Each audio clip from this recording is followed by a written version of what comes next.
All right, all right. Here we come with another episode of Big Papa's Wheelchair Sports Outdoors. This is a bonus track. I'm finna show you exactly how I prepare to get tomahawks from this here carcass that my wife harvested this doe Saturday. And I'm finna show you. But what I gotta do first is I gotta get these inner loins out first. Okay, I just gotta get it. I'm pretty sure that those that do your own deer know exactly what to do with those inner loins. But what I'm just gonna try to show you, I'm just gonna try to show you, how I make my tomahawks. But I gotta do the first things first. So what I'm gonna do, I'm just gonna go and I'm gonna cut and prepare to get this inner loin. I call them inner loins, but I done gave them a name of tender inner loins. Okay, people call them inner loins, people call them tender loins. I'm just gonna call them both.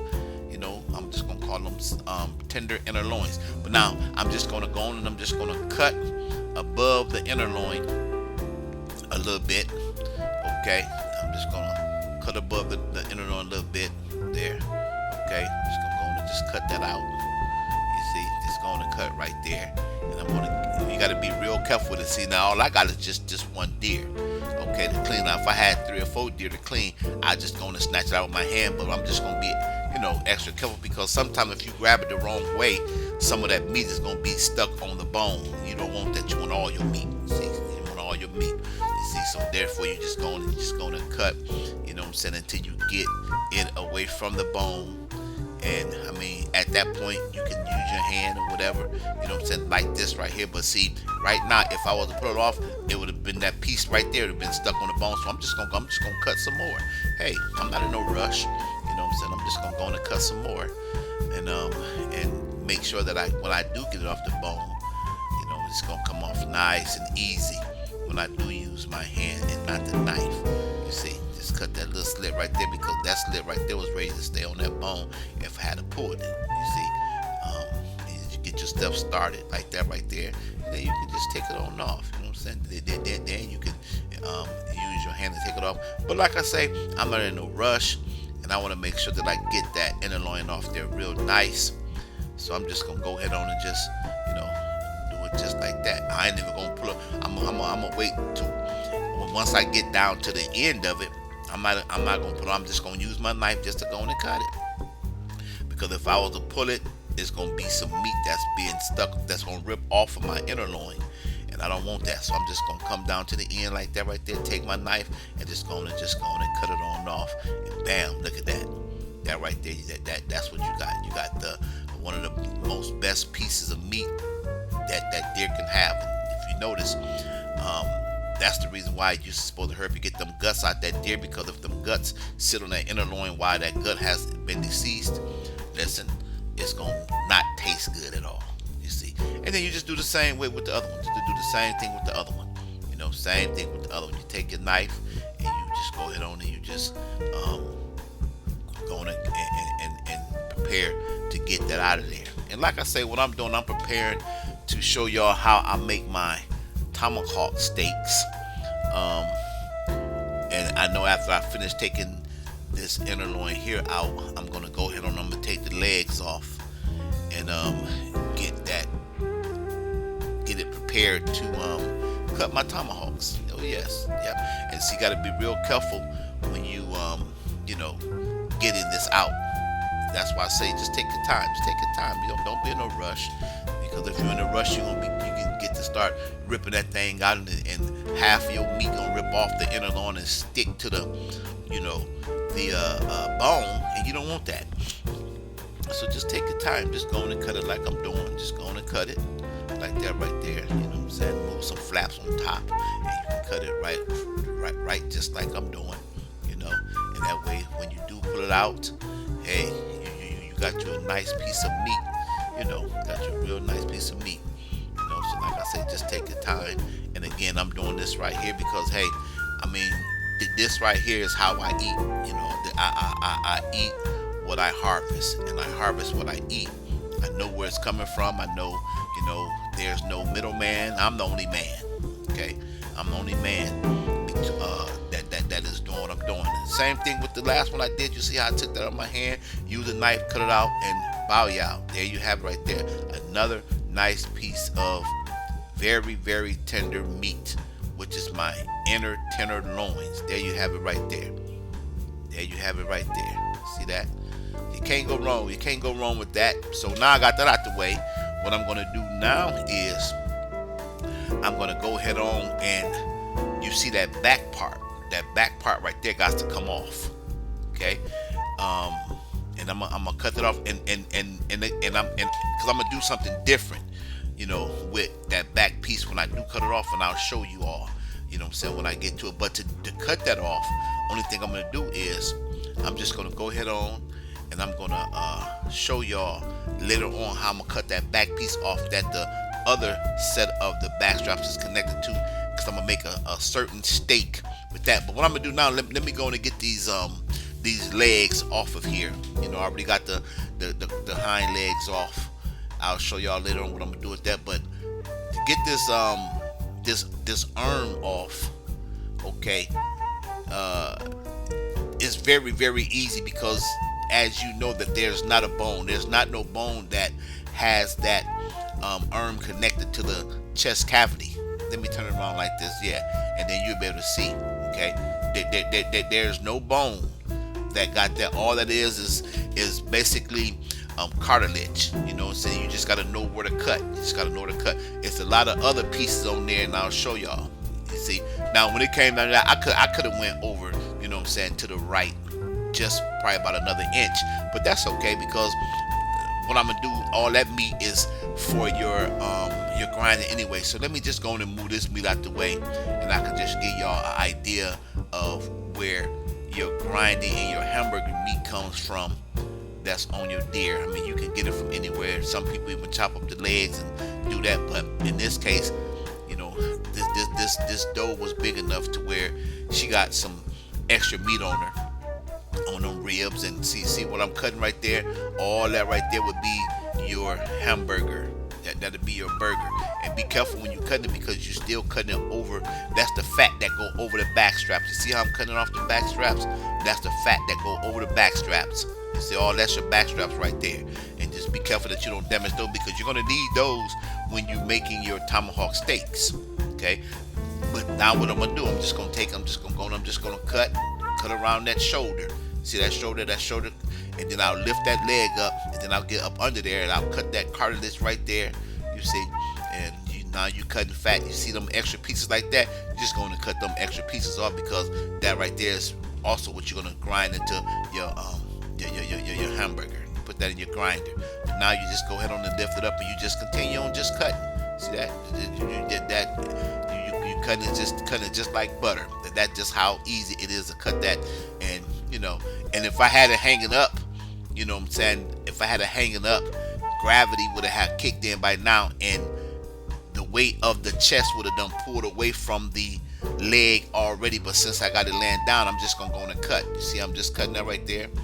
Just cut it right along that back strap. Make sure you don't nick that back strap, because you're gonna need that back strap in order to do what we preparing the deer to be done. There, your leg right there. You see, and you got a lot of little extra pieces on there that you can just go on and cut off. You can do it. You can do whatever you want to do with that leg. But that's the first leg. But now what you're gonna do? You're just gonna repeat the process. Repeat the process. You see, and once you repeat the process, hey, you're doing it just like you did the very first one. You see, just go ahead and just cut. And you see all that meat that's still on the deer.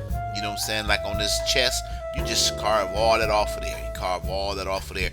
And you'll be surprised how much hamburger meat you can get just off of what's on the side of that carcass right there. Like I say, she was a pretty nice sized doe, so she do have a lot of meat on her. But like I say, you just do the same thing, and then there you have it right there. You see that? There you have it right there. Okay. Now, what I'm gonna show you, see that there's other meat, but we'll get to that, a little bit later. What I'm saying. But what I'm gonna show you now is the piece that I'm getting. Now I gotta get that piece right there off. You see right there, I gotta get that off, and I'm gonna cut just like that right there. Normally I use a sawzall. Matter of fact, that's what I'm going to use, but I'm going to start it off with my knife, and I'm just going to simply just cut it on down, just cut it on down to the bone, because there's the backbone that's going to stop, and then you just flip it over. You see I got that nice cut right there? See that right there? Now just flip her over, and once you flip her over, you do the same thing on the other side. Same identical thing on the other side. Okay, same thing on the other side right there. You just go ahead and just cut straight down to the bone. Once you get to that bone, you can either use a hand saw, or you can use a sawzall, or just whatever you want to use, and just go in and cut that piece completely off of there. You know what I mean? And that's the piece right there that I just cut off of there. There it is right there. And I'm going to show you what I'm going to do with that, because I'm going to do something different with that right there. I'm going to make something that I named bat steaks. Deer bat, B-A-T. It's like a flying bat, because I'm going to cut them in the shape of a bat. You see how it is already shaped? And those are back straps, you see? So, I'll get back with that right there a little later on and show you what we're going to be doing with that right there. Okay, now, what I'm going to do with this chest cavity, what I'm going to do now with it is I'm going to go ahead and I'm just going to cut it in half, because I'm about to show y'all how I'm going to make my tomahawks. You see how I got the back straps cleaned off with all that hard, that real tough skin that go over them, okay? But I'm just going to simply just go ahead and just cut that in half, so I can have enough room on my bandsaw to go ahead on and make whatever I'm making. Going to turn it over, and maybe I want to cut a little bit more off of the legs. But what I'm gonna do, I mean, not the legs, the legs. I've been cut the legs off. Some more off the rib. Okay, so what I'm gonna do is I'm just gonna go ahead on, and I'm just gonna go on, and I'm just gonna divide this in half, because this is what you have to do in order to make your tomahawks. Like I said, a lot of people just go on and they just take their back straps and they just rip them out. It's very easy to do that, and I'll be showing y'all how to do that on another deer, which is, I'm pretty sure that the ones that do their own deer know how to do it. But this video is for people that don't really know how to, create your own steaks out of the deer that you harvested. You got to take your deer to a processor. You see, I eliminated the processor a long time ago, and I saved money. You see, and I know what I'm doing with my deer, and I don't have to worry about going to the processor, getting my deer, and all my deer is not there. They got some of my deer still there. Now I'm doing my own deer, so I know exactly what I have. You see, I know exactly what I'm gonna have. Okay, now watch this. Now I cut that in half. Now what I'm gonna do is I'm gonna show you how I use it to cut my tomahawk steaks. Okay, now you just grab your bone that you cut in half. You got two halves, and remember, you still got another piece. You just simply just go ahead and cut. Just cut it like that right there. You see that? Be careful. Boom. There's a tomahawk. Okay. You go ahead and cut it. You also can cut those rib bones a little bit more, if you want to. But I'm just gonna keep it long. Boom. There's a tomahawk. You see that? And it's awesome. It's awesome to be able to harvest your own food. You don't have to worry about, a middleman. You don't have to worry about none of that. This is the food that you harvesting. You see how good them tomahawks is coming out. And like I say, that's a tomahawk with the back strap in it. You see that? Yeah, very, very, very, very nice and tender. Yes, it is. And what I want y'all to do, I want y'all to just continue on watching and stay tuned on what's going on. Man, look at that. Wow. Just look at them babies. You can make them whatever size. You can't go wrong. And you just take the other piece of the back strap that's in the bone, and you can make those chops. Now you can make you some chops, and all you're doing with that is you just cut some of the bone off, the long bone that I just showed y'all with the tomahawks. All I did was just took some of those bones right off, and you see it. You see the size of my steak. Now you see the size of my steak. Now we can call these chops. Now you got your chops. Now you got your tomahawks. You know what I'm saying? And you just continue on just making it. You know what I'm saying? Just like that right there. And you can cut them any size you want to cut them. You just cut them any size you want to cut them. You just cut them straight down. You can make them thick. You can make them small. But there you have it right there. And it turns out to look just like this. Look at that.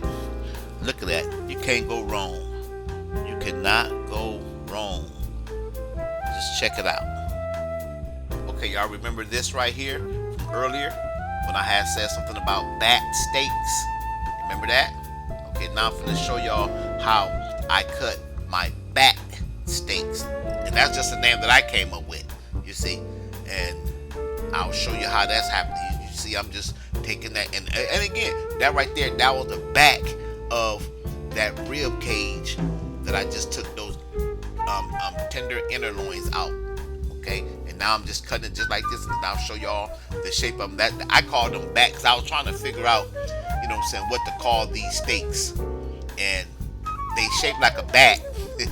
So that right there is why I call them. I was gonna say butterfly, but that's just a common name for, you know what I'm saying, certain foods or whatever. So I'm just gonna name them back steak. You know what I'm saying? Backstrap back steaks is what I'm gonna name them. Okay, and look at that. Just look how that come. Just look how that just come. The part. Just look how good that looks. Just look at that. There you have it right there. Look at that. There you have it right there. Bat steaks. Ain't they shaped like bats? Bat steaks. Now that's the result of everything that I just showed you. Now that's your tomahawks, that's your chops, and your bat steaks. You see that? And that's just in a nutshell of everything that I've showed you. Now, that's a whole lot of meat, but I even got more than that because I got some that's set to the side getting ready to cook. So that's not even everything. But that right there is the meat that I got from the back straps. Okay? A lot of people, like I say, a lot of people like to just cut theirs out, chop theirs up into however they want to do it, but I like to do mine like this right here because I like bone in meat sometimes, you see. But there you have it right there. You see, there you have it right there. And that's just, like I say, that right there, that's just from the back straps. You know what I'm saying? The back strap that was still connected to the rib cage and the bone. And bam, there you have it right there. That is some good eating. That's a lot of meat right there. That is some good eating. So listen, like, subscribe, and share. Again, I'm coming to you all, showing you all how I do what I do. And I mean, I'm one that likes to hunt. So there you have it right there.